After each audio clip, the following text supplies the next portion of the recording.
আপনি কারোর কোনো ক্ষতি করেন নাই, অথচ আপনার পিছনে কেউ লেগে গেছে, আপনার ব্যবসার পিছনে লেগে গেছে, আপনার জান ও মালের পিছনে লেগে গিয়ে আপনার এমন শত্রুতা সৃষ্টি করে দিয়েছে।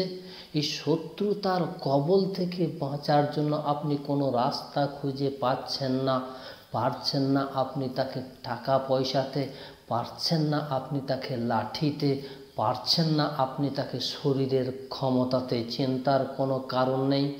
এমন একটা দোয়া শিখিয়ে দিচ্ছি, এই দোয়াটি যদি আপনি প্রত্যেক দিন ৭০ বার করে পাঠ করেন, আল্লাহ পাক রব্বুল আলামিন তার বদলা নিয়ে নেবেন। সেই দোয়াটা কি এখন আপনাদেরকে আমি বলে দিচ্ছি।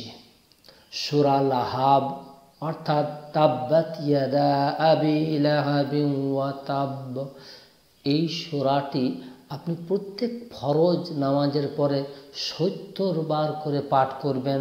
আর মহান রব্বুল আলামিনের দরবারে আপনি দোয়া চাইবেন, আল্লাহর কাছে আপনি বিচারটি দিয়ে দেবেন। মনে রাখবেন, হাদিসের মধ্যে পাওয়া যায় মজলুম ব্যক্তির দোয়া খুব তাড়াতাড়ি আল্লাহ পাক রব্বুল আলামিন কবুল করে নেন। এই জন্যই প্রত্যেক ফরজ নামাজের পরে সূরা লাহাব ৭০ বার পাঠ করবেন।